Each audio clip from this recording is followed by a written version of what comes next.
If children were given the opportunity to see this world as it is, and then given the autonomy to choose whether or not they wanted to be part of this transcendental world, then humanity will be almost non-existent. These are the arguments that I've written about so enthusiastically, in my work on interactive socialization. I want to speak about two aspects today. I want to speak about the US and its relationship with its supposed allies. That's the first part. And in the second part, I would like to talk about Germany, the specific case of Germany in relation to the carnage that we all observe in the Gaza. So you see, America likes to call itself the father of the Europeans, or present day Europeans, or they like to look at themselves as such. And the Europeans would look up to the Americans, with a lot of respect. You see, the relationship between these two peoples, if I would call them that way, is one of an unequal socialization, where one is dominating the others.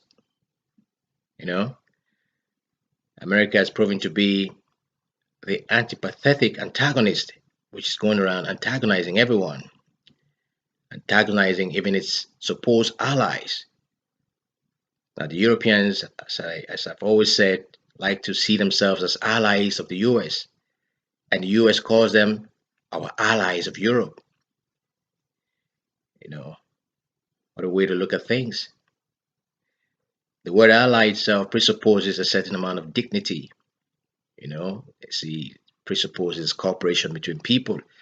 That is to say that you have people who are, equal to some extent, or people who have like a common goal, which they all come together and discuss about. They set the standards, and they decide together to follow those standards. You know, so in that sense, we could say that there is an amount of dignity in being an ally. You know, but these countries of Europe are not allies. These are chattels. You know, I like to call them the American chattels of Europe. There's no dignity in being a chattel because that's an object. You can be disposed of at any time, because you don't really count. That's why when Professor John Meschheimer speaks of Germany in very scornful terms and in a very deliberate way, it's actually speaking to people or addressing a people to whom he has no respect. He said that we all know that the Germans love to be dominated by the United States, and he was speaking in front of a German audience, and the Germans were very happy.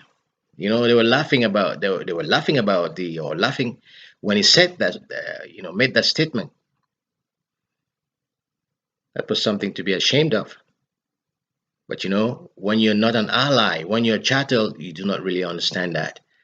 And this is something which is very funny because Germany is an advanced country, but it's an advanced country which has very low state autonomy. Well, it has a state capacity, reconciling freedom and equality of the people that live in Germany or the German people. But when it comes to deciding on its own, well, Germany has a lot of problems, because there are between 30 and 35,000 American soldiers stationed in Germany. They have some military bases there. So we'd question what American soldiers what they are doing in Germany. Why is Germany hosting American soldiers in this day and age? The most advanced country in Europe, the largest economy in Europe, is still not a sovereign country, cannot necessarily take sovereign decisions of its own. So you see, when America says something, the Europeans says exactly the same thing.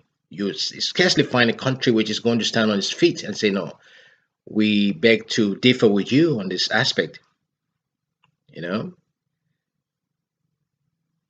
So America is in this world of this adulterated universe of materialistic, perverse, and self-interested deadweight. America is acting like, or is playing the part of, the treacherous aristocrat, that goes around betraying and scorning the lowly people in society. You dig? That's the role that America is playing. And then these lowly people, they tend to deal with this aristocrat with a sense of trepidation, you know, with a sense of resignation. And because of that resignation, they become acquiescent to whatever this perverse aristocrat is doing. It is like this belligerent saber-toothed elephant that I write so enthusiastically about in my book, Garrison Metropolis. You know, it goes around antagonizing everyone, planning, conniving and doing all those things. And the people know these things, but still they're powerless.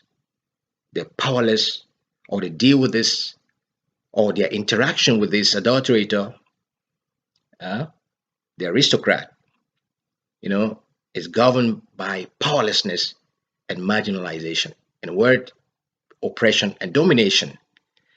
You see, so this is a quintessential depiction of what I speak of when I talk about this conspiratorial form of integration, which only generates immoral dependencies.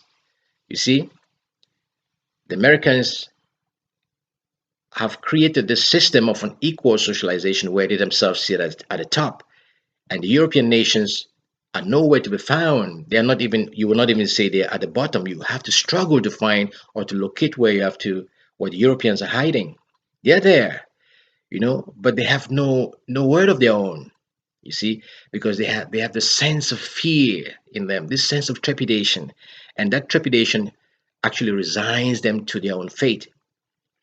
You know, what will happen to Germany, for instance, if the German politicians wake up one morning and say that, well, we want the American soldiers to leave Germany now? What is going to happen to Germany? Have the Germans ever explored this issue in these terms? You see, that is the problem. You know, you're telling people that you're allies, and you're actually dragging these people along. You see, you're like cheerleading these people into disaster. When you see dreadful carnage, and spectacular devastation like we're all witnessing in the Gaza right now, all these allies or supposed allies of the US, they're all silent. You see, they're all silent as if they have nothing to say. Those are the things that I'm saying, you know. So if America does not say something, the Israelis will continue with the devastation in the Gaza, which is untenable, you know. And the thing is that this whole issue could blow off in the face of the Westerners, you know. So those are the things, the uh, American vision of the world, which has governed this world ever since the aftermath of the Second World War, is becoming more and more challenged as you have, different poles of power coming up. We spoke of, or they've been telling us of this, the world that is unipolar. In a world that is unipolar, you had this arrogant unilateralism in that world, governed by the United States. No one can challenge them, but more and more you find countries coming up and contesting that vision of the world. The world as we know it today has been largely designed, and conditioned by the Europeans. We spoke of the Berlin Conference, of 1884 to 1885, you know, and the Europeans convened in Germany on the invitation of Otto von Bismarck, the German Chancellor at the time, you know, or the German King or whatever, Emperor or whatever, and they decided to divide the world, not just Africa. You see, they shipped the world from there. You see, and the world has been that way, especially Africa. Mm. But in the aftermath of the Second World War, the Americans took over. Americans claimed the victory while the Russians fought against the Nazi Germans, but the victory was claimed in a wholesale way or totally by the US. And this perhaps explains why you still have an American military base station. I mean, in Germany, whilst the other countries that occupy Germany, speaking of France, Britain, and the Soviet Union, all removed their soldiers from Germany. You know, so the Germans cannot speak. The Germans cannot speak. No matter what they do, they can make all these Volvos. The most no, sorry, the Volvo is a Swedish car. They can make the BMWs, the Mercedes, all these wonderful cars that they make. They can produce whatever thing they want. See, Germany is an economy which is largely based on production. So they produce a lot of things there. So the Germans can produce whatever they can produce. You know, the Lufthansa, popular things. But whenever the Germans want to raise their voice, there's always going to be an American who's going to tell them, say, hey, look, we know what you did, so you better know your place. That's exactly what Professor Mesheimer is referring to. The Germans love being dominated by the US. This is unsettling more and more to the German people, you know. It's a burden. It's a burden that has been on the shoulders of the Germans for years, for generations. At least ever since the Germans were defeated in the Second World War, which is what I'm going to get into right now. Mm. So, in concluding the first part, I would say that the relationship between America and its allies of Europe, which are in effect the American charters of Europe, this relationship is based on a conspiratorial form of integration, which has only generated a very perverse, a very immoral form of dependency.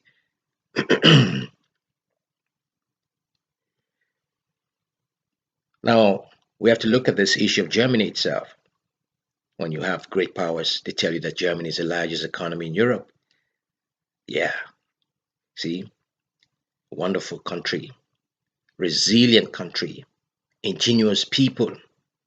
That's all you can only find great words to describe the spirit of the Germans. But then this wonderful spirit of the Germans has been clouded by a historic guilt that has racked the Germans for generations. You know, so the Germans have been struggling all along to find ways, to shake off this guilt, to shake off this guilt that has been imposed on them by the US. They say that they're allies, but you're an ally and somebody's having soldiers stationed in your country, and all the Germans can do is to send their own soldiers for training in the US. You see, the Germans are not allowed to have an American base in the US, but the Americans have 30,000 to 40, no, between 30 and 35,000 soldiers stationed in Germany. You know, this doesn't sit well. It doesn't sit well with the Germans. Most German people don't like it, but they're almost powerless to this. There's almost nothing they can do about this thing. You see, whatever the Americans say, whatever project the Americans want to conduct, the Germans have to toe the line. They have to side with them. You see, just like the British. But the British are not like the Germans, because the British were among the allies that defeated Nazi Germany in the Second World War. You see, so the case of Germany is a very critical case, of entrapment, mm? Weaponized entrapment. So Germany could be looked upon as a critical case. That is to say, you come up with a theory. I'm going to bring up a theory now. You come up with a theory and you use Germany as a case to try to put that theory to test. Now I'm going to theorize as follows.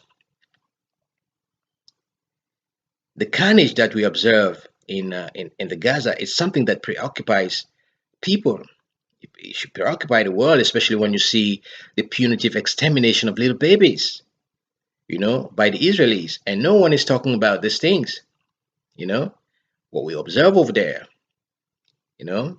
You have you know, dreadful carnage over there in the Gaza Strip, spectacular devastation, or devastation that's only reminiscent, as far as the Germans are concerned, to the bombing, or the bombing, sorry, not the bomb, the bombings in Dresden between February 13th and 15th, 1945. So, in a way, that you would say that this thing, this carnage, this dreadful carnage, you know, it somehow sits well to some extent with the Germans, because of something that I'm going to say right now. You know, the Germans have been struggling, to shift the guilt to Israel, because in the Second World War, the Germans, we are told in the history books that the Nazi Germans, or Nazi Germany, massacred 6 million Jews. And up to today, the Germans cannot speak. Whenever they speak or they say anything, someone is going to remind them, as I've said, about what they did to the Jews. So it is a congenital burden. You see, it's a burden that has traumatized the Germans. This experience has left the Germans traumatized for years, man. Now we see what is going on in Gaza. The Germans have finally had this opportunity, you know, to let this guilt go, you know, to let down the guilt from their shoulders when it comes to their relationship with the US and the Israelis. So let me theorize as follows. The more dreadful the carnage in the Gaza, you know, the more dreadful the carnage in the Gaza, the more spectacular the chances that the Germans are going to transpose their guilt to Israel. I take it again. The more dreadful the carnage in the Gaza, the more spectacular the chances that the Germans are going to transpose their guilt to Israel. And trust me, the Israelis have had spectacular success when it comes to carnage in the Gaza. We've seen the devastation there, you know. We've seen the punitive extermination of babies. I don't just want to talk only of the civilians. I don't want to talk about the UN workers, the doctors, and all that. You see, what can be more devastating? What can be more spectacular than the punitive extermination of little babies? Some of them as young as newborn babies. You see, some of these babies are even living inside this their test tube baby. I mean, like, not test tube babies. They're babies who are prematurely born. You know, I watched a video, or I think it was a report. About the first babies, prematurely born babies in Gaza being transported to Egypt. You can imagine that. You see, transporting those babies. Now you think about yourself and your own children. Those little babies, when they're born, they're so fragile. You see, they put all these tubes in their noses, through their nostrils, to feed them. They're weak and frail, and every day you come and you're trying to touch them. You touch your babies like this. You see, parents do that, hoping that the children will survive. But then these children are forced to move. They have to move the kids from the confines, from the safety net of the hospitals where they were kept, all the way to Egypt. From the hospitals in Gaza, Al Shifa hospital. I don't know if that's the only hospital, but they remove these little babies, these fragile little humans. They take them away from that hospital, and they're transporting them. These kids are so fragile to the extent that just that transportation alone is enough, you know, to kill them. They are not strong enough to withstand that stress. But you have to take them away, to another hospital in a different country, just because the Israelis have to continue bombing, bombing Gaza. You know, this is something which is very strange. It's very odd. That Germany, for instance, Germany will not say a word. You know, Germany will not say a word. Now the EU Commission is headed by a German, Ursula von der Leyen. You know, born in 1958. So she was born after the war. You see, she was born after the Second World War, 1958. She should be about 65 years old now. She's heading the European or the EU Commission. This lady, she had been very vocal when it came to the Russian intervention in Ukraine. She always described it as Russian aggression, and she had come up with so many sanctions, or the EU came up with a lot of sanctions, but she was the one announcing the sanctions, hoping that the sanctions would, deprive Russia from access to the most notable capital markets. You see, she has always been there speaking, and she was almost every day you turn on the TV, you will see Ursula von der Leyen. But all of a sudden, ever since this punitive extermination of people, of civilians in Gaza by the Israelis, Ursula von der Leyen is nowhere to be found. All the German politicians are nowhere to be found. You don't hear a single word from all these people. Annalena Baerbock, the German foreign minister, was also very vocal when it came to the Russian intervention in Ukraine, as the Russians themselves call it. Annalena Baerbock is nowhere to be found. You know, these are the voices of Europe, the people that have been saying so much against the Russians. They've been saying so much about the humanitarian infractions that were committed by the Russians, against the people of Ukraine. When the Germans themselves were insisting that they came into Ukraine, to demilitarize and denazify Ukraine in a measure to protect the people of Eastern Ukraine who were being harassed and terrorized by the government of Ukraine, headed by Volodymyr Zelensky. Volodymyr Zelensky. You see, now Ursula von der Leyen is nowhere to be found. Now, the most likely explanation for this would be that she's afflicted by the German guilt when it comes to Israel.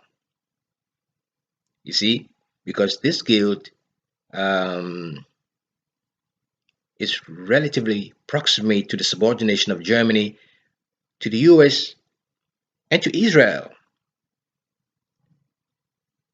Now, for Ursula von der Leyen and Annalena Baerbock and other German politicians, this guilt is heavy, it's congenital.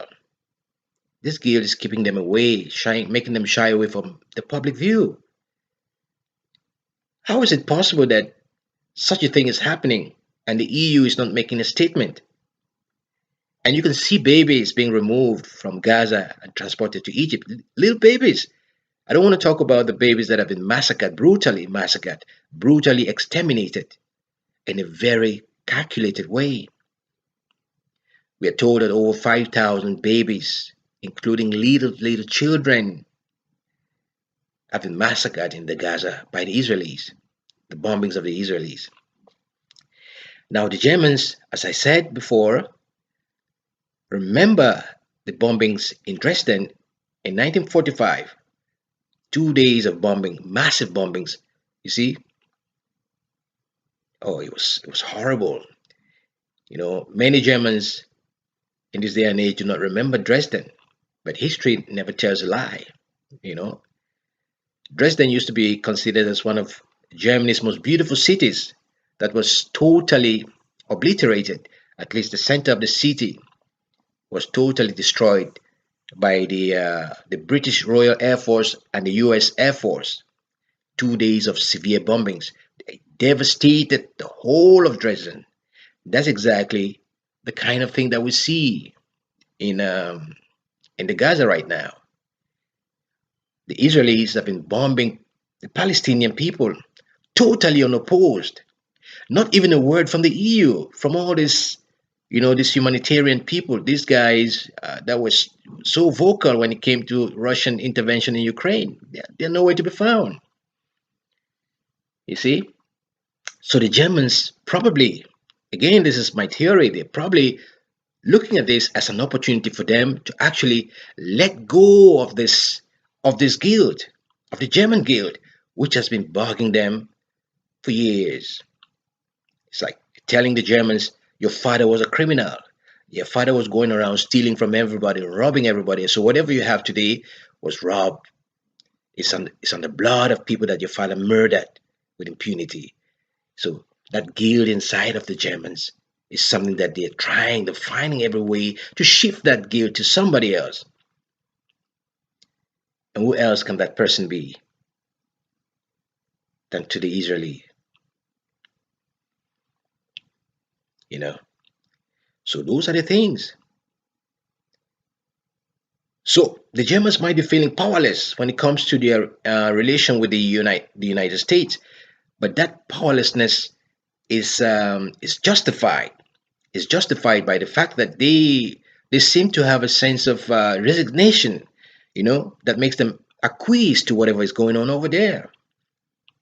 They don't want to speak, and so they are caught in a fascinating moral dilemma.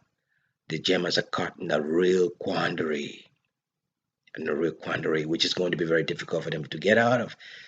So I think that the only thing that they are wishing is that this thing gets a resolution which does not include them, can resolve itself, so that they would say one day, well, look, we did what we did to you. Our ancestors massacred your people, but you massacred some of the peoples. So what did we do that is different from what you're actually doing now? You know?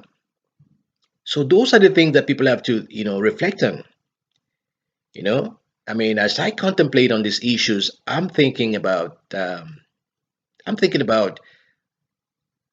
von der Leyen.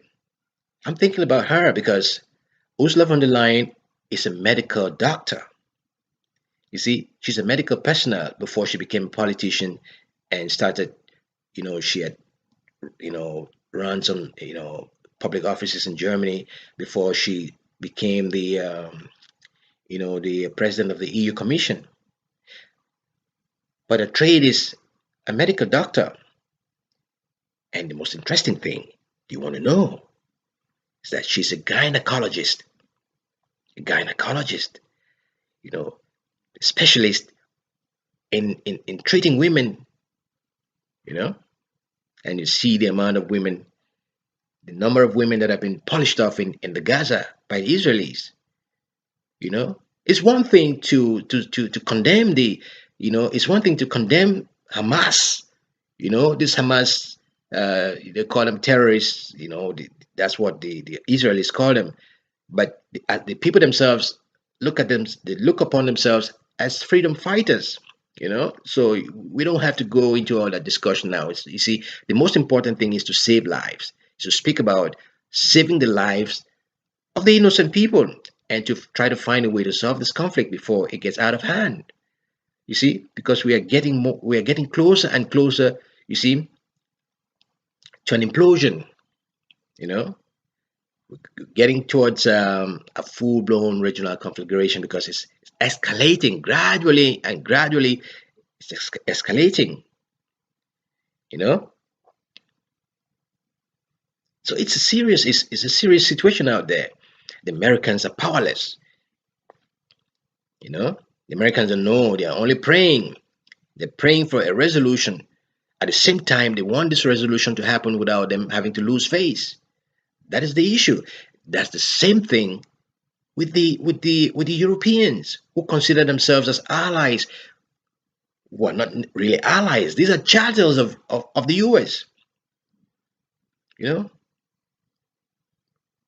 those are the things. Now the Germans have a very interesting word they call Schadenfreude. Schadenfreude. You know, it's a word that simply means that you're happy when something bad happens to somebody else. You see, Americans have this. I mean, not the Germans, not the Americans. The Germans have this word. I mean, it's just like even the Scandinavian languages. You see, they have this way of merging different words to make it long. In the word Schadenfreude, you have two words. You have Schaden or Schaden, and then you have Freude. Freude, which means happiness or joy. And the first part, Schaden, means like destruction or devastation. So it's like if you put them together, you see it means that you're happy when there's devastation. You're happy when when devastation, you know, visits upon someone else, other than you. You know, could it be that the Germans are happy to see what is happening in the Gaza? Could it be a question of Schadenfreude? I don't want to say that the Germans are happy about this, but you see, things happen to solve certain things. You know, certain things happen to address certain things. You know, that's an unintended outcome of something. So what is happening over there in the Gaza could very well sit well with the Germans. That is why people like Ursula von der Leyen are nowhere to be found. We don't see her, we don't hear from her, we don't know what she's thinking about these issues. It would be nice if Ursula von der Leyen can at least stand up, stand up as a person, as a human being, you know, to speak out, you know, to speak out. She doesn't necessarily have to denounce these issues that are going on in the Gaza. You see, she doesn't necessarily have to denounce the devastation, but as a medical doctor, you see, her colleagues have been mowed down.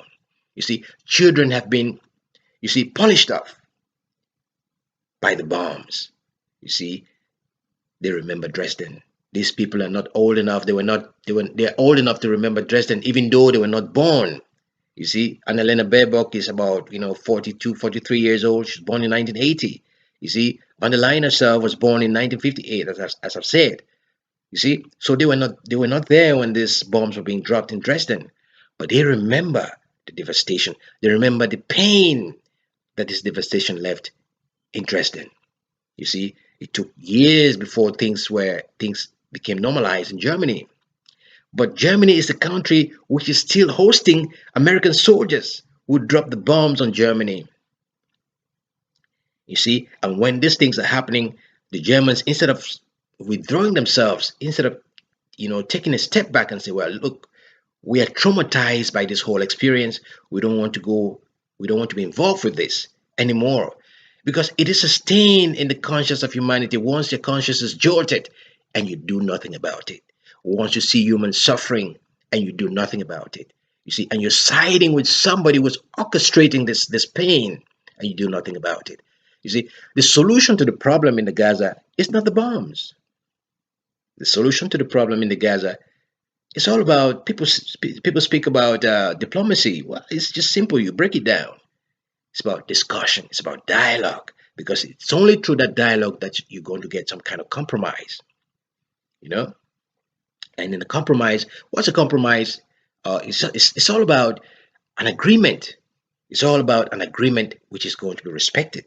You see, and there are going to be safeguards to ensure that no one involved in this agreement is going to, abuse that agreement. That's what a compromise is about. You have to be able to give something to get something. You cannot want to take everything and then the other person has nothing, like what the Israelis are doing. It seems like they're trying to push the Palestinians out of Palestine. That's why they're talking about a replacement strategy, which is very unwise. It's very impolitic. And these are things that the Germans seem to be, I will not say support, because they are not saying anything. You see, but if you don't say something and you're still siding with the person who's actually vocal about his support for something, it means that you are actually condoning what's going on. You're acquiescing to what is going on because you resign yourself to fate. Whatever the person decides, and you are supportive of it without saying that you're actually doing so. You see, you're guilty of supporting it. But this is a price that the Germans are willing to pay, you see, for their own freedom from the US, in my opinion. Well, there is a sorrowful absurdity when things come to this level, a sorrowful absurdity when people see this pain, they see the carnage, and they know that this problem stemmed from the establishment of Israel as a state in 1948. Yeah, because prior to that time, what you call Israel, the Israel that we know in our day and age, which was established in 1948, is not biblical. It did not exist it doesn't exist in the Bible. You know, many people make this confusion when they talk of Israel. They're thinking of the Israelites. They're thinking of the biblical Israelites when we are talking about this social construction which was done in 1948. You see, when the some products of the Balfour Declaration and all those things. You know, so you see, Ursula von der Leyen, if somebody who has always been very, very active, you know, I think that she's not feeling well. I think she's not feeling satisfied with what's going on, but to some extent, she can't say anything.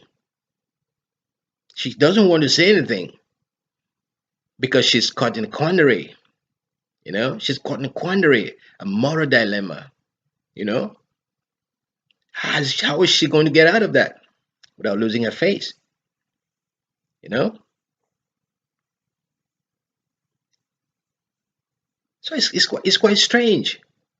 It's quite strange, when we think about all of this stuff. They don't criticize. They don't chastise the Israelis. They don't chastise the Israelis for the punitive extermination of babies, at least. You know, and you sit quiet when all of these things are happening, and there's nothing you can say about it. You know, the whole experience of the Second World War, you see, has devastated the Germans to the point that they've become, they've lost their sense of self worth. No matter what they do, no matter what they do, you can see them happy, you can see them ingenuous, you can see them, creating everything. But at the end of the day, when it comes to human interaction, people always have to remind them of that burden that's on their shoulders. It's a congenital burden, you know. You see, this is it's a golden opportunity for the Germans to let go of that burden. So even though they don't want to say anything outwardly or outrightly, denouncing what Israel is doing, because Hamas went into Israel and said that they mowed down 1,500 people in Israel, which is something which is sad that people have to come to that level in order to be heard. You know, we may criticize that that's inhumane, that's barbaric, and all that, but there is an underlying justification for that. There's an underlying explanation for that. You see, what happened on the 7th of October in Israel by Hamas, you see, the atrocities that were committed by Hamas, and we are even told nowadays that the Israeli helicopters killed some of the people that were attending the festival. I don't know how truthful that is. I don't want to get into things I don't know anything about. You know, but then the issue that's connected with Hamas is that it has raised this debate. It has brought this urgency of this problem to the forefront. You know, to the political arena, and now people are discussing about as an urgent solution to the problem. You know, what is it that the Germans want? I have to insist on the Germans. What is it that they want? The Americans have stated what they want. The British are also stating what they want. Now you have other countries which are coming out to denounce these things, like the Irish. You see, the Irish have said they've been among the most vocal Europeans against the Israeli devastation of Gaza. The Irish have been people like Claire Darley and a host of other Irish politicians there. They've been out there speaking out their minds, condemning what is going on over there in the Gaza. You see, yeah. Trudeau in Canada came up with his own and has denounced this and urged the Israelis to do some restraint, to be restrained, to be careful when they intervene with their actions there. French President Emmanuel Macron has also, tried to advise the Israelis, to act with restraint, See, the Australians too, as I understand, advising the Israelis to act with restraint. The UN has decided, that something has to be done about this. But the Israelis don't seem to listen. They don't seem to take heed. They want to continue with the punitive extermination of Palestinian people.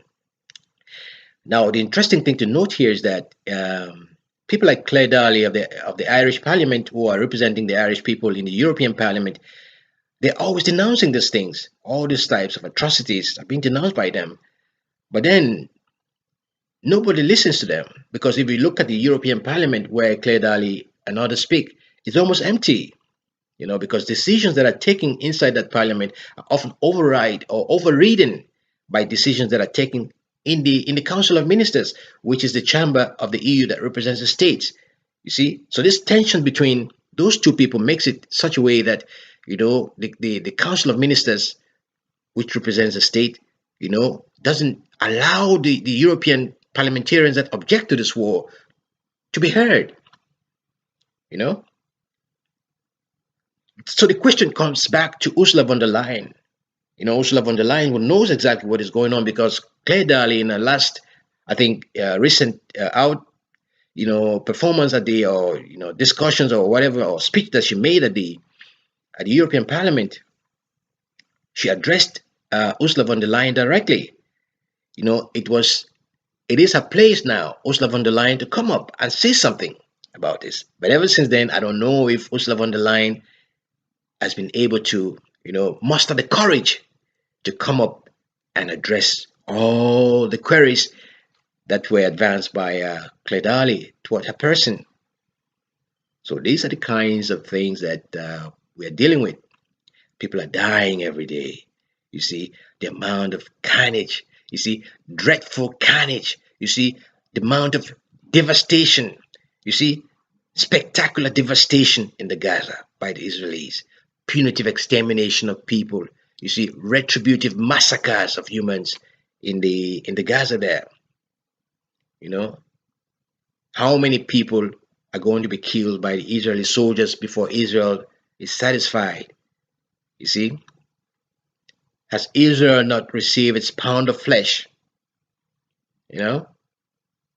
How many people are going to be killed by Israel for the Israelis to be satisfied that now the time has come for deliberations?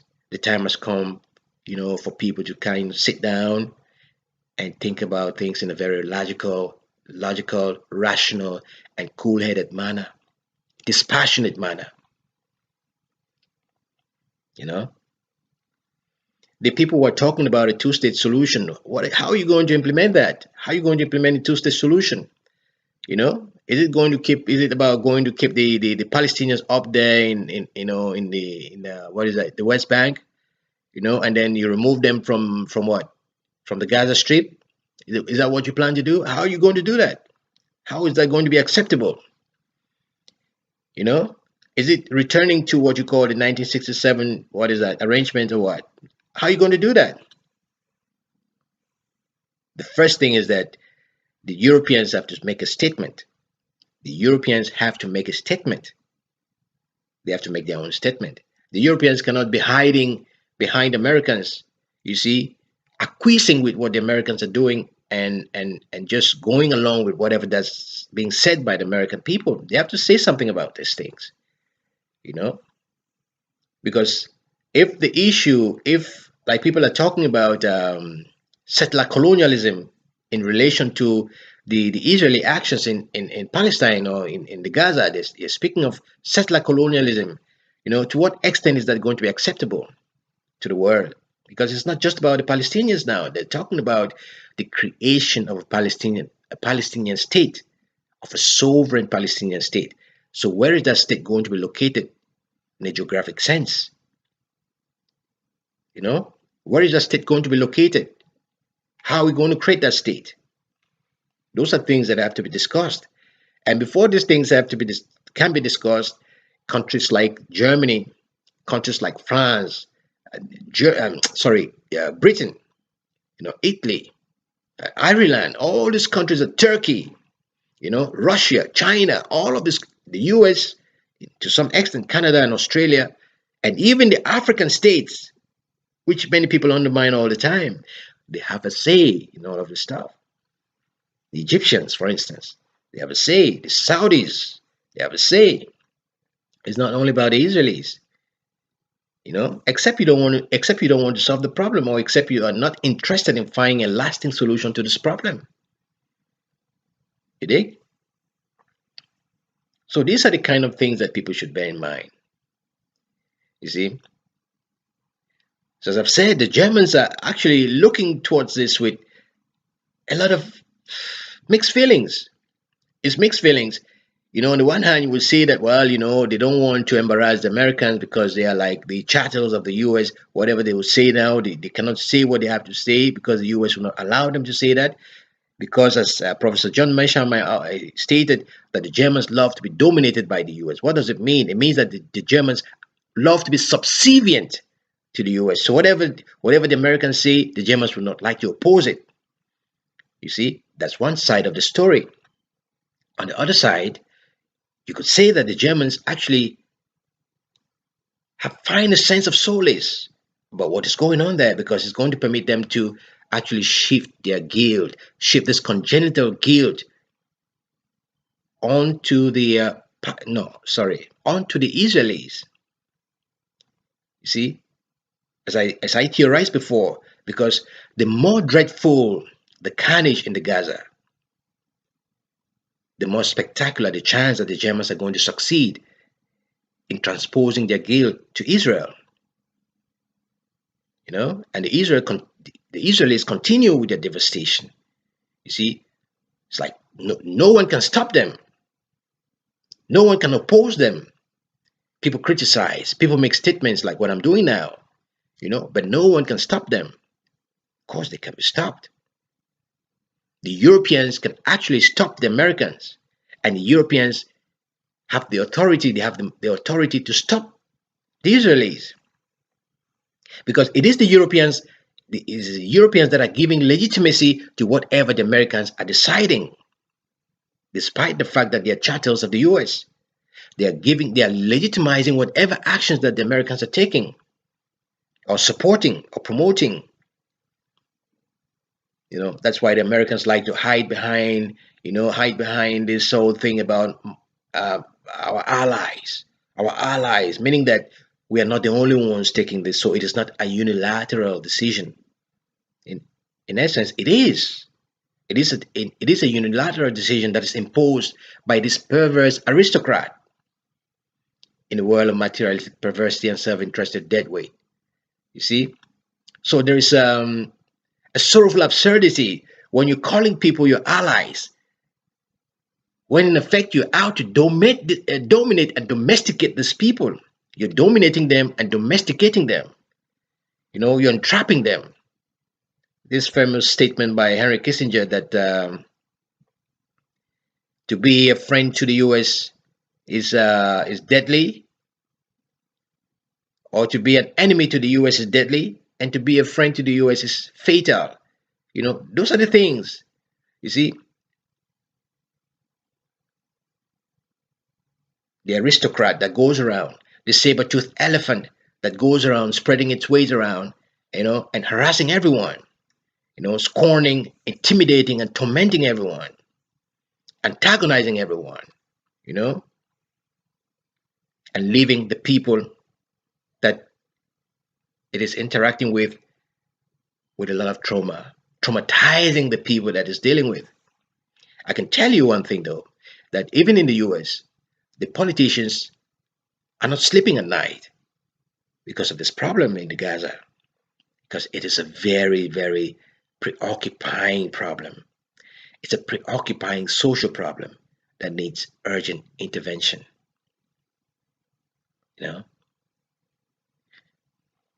Israel will never be able to survive. Israel will never be able to live peacefully in that area based on this issue, because it has gotten to the point of no return. This is a critical juncture. You could say that the attack that was carried out by Hamas on Israel was a critical juncture. You see? So the violence You could also say the violence was not entirely void of some type of virtue. Well, it's not very it's very odd to speak of virtue in terms of evil, because in essence virtue is about goodness. You see, because going to kill somebody, you will not say it's virtue, but you see, what I'm saying is that um, this action has actually brought this whole issue to the forefront. You know, it has actually highlighted the importance. You see, the necessity of intervening to address the problem without delay. So the more this problem delays, the more we're going to lose people. And the more we lose people, the more the anger is going to build up in the minds of the people. And the more countries like Germany would benefit. And this explains perhaps why they're silent. The Germans don't want to speak about these things. They're silent. Ursula von der Leyen, a medical doctor, doesn't say anything when hospitals are bombed. Ursula von der Leyen, a gynecologist, does not say anything when women are killed. Ursula von der Leyen, a woman that's taking care of children and women, does not say anything when little babies are exterminated. You see? So these are the things that are happening. What the hell is going on? You would question. What is going on is what you observe. You can look at this the way you want, but you see, these are things that are going to adjust the world. The world is going to be readjusted from this issue. So it's a major conflict that is coming. You know, it's a major conflict. See, a multi-dimensional conflict that is coming. Some people say, oh, when they speak of this multipolar world, we're going from this unipolarity to multipolarity. People think that Americans are just going to sit down and say, oh, okay, we accept that the world is going to be multipolar. No, it's not going to be like that. It's going to be born out of suffering, out of blood, out of war. You know? And we already see what's going on. We've seen so many people that have died in Ukraine. We've seen so many people that have died in the Gaza, and many more are going to die if this thing is allowed to continue. We have seen a lot of people that have died in Africa and continue to die in Africa. I remember when I came to study in Europe as a young African boy, you know, I went to this one church in Europe there, and then we had this, every time we had these Zionist Christians. At the time I didn't even know about that expression, Zionist Christians. They were always talking about, oh, let us pray for Israel. Let us pray for Israel. I ask myself, but why are we always praying for Israel? What about Africa? Why don't we pray for Africa? I kept asking myself these questions. You see, no human being is more important than the other. We are all equal, at least in the eyes of God. What you create in this world, that's up to you. But in the eyes of God, we're all equal. You see? So if you want compassion, if you intend to solve this problem, and you speak of compassion or empathy, it has to be dispassionate. You cannot speak of selective empathy.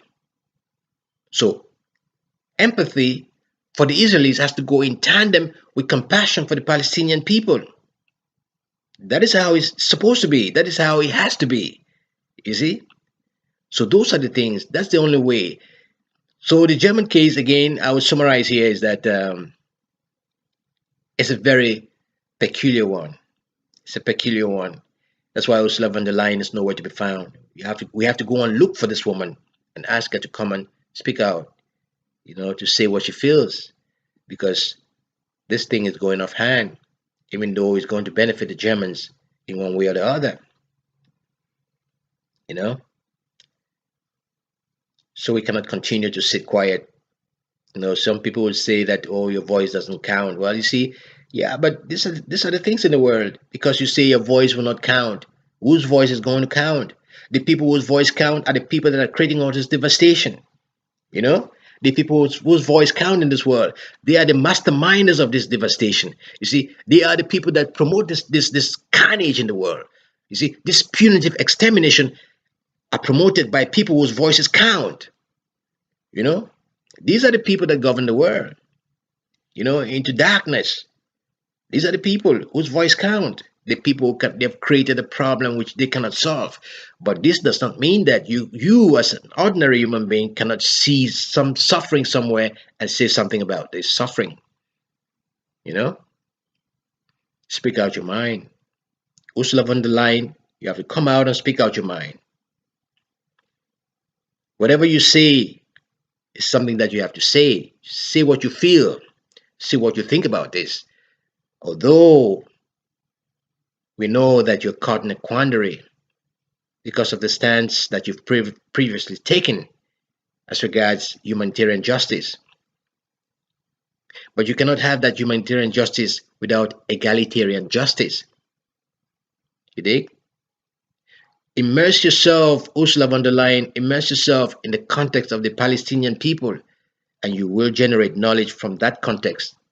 You will know much more about the sufferings of those people, and then you start to question your own conscience.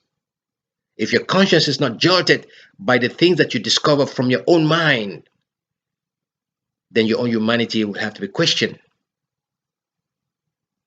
That is it. Your humanity will be questioned. You cannot see humans being killed the world over, and you say, well, it doesn't concern me. You're a medical doctor. You're a mother of children. Huh? A mother of children. Before being whatever you're doing there in politics, you know, you have to look at humanity as you look at yourself. Because the suffering that you're seeing there in the Gaza is the same kind of suffering that the Germans suffered in Dresden in 1945. The same kind of suffering. We have to put a stop to that. Yep, we have to treat humanity with saneness in order to create what I call the sane state. You know, where no human being has any right to suffer in silence. No human being in the sane state will suffer in silence. You have to speak out your mind, make your voices heard. Of course, we live in a world of materialistic perversity and self-interested deadweight. Everybody's thinking of themselves, you know. But to what extent is Germany going to be a safe place when Germany is occupied by this aristocrat that scorns Germany, by this aristocratic leader that betrays Germany?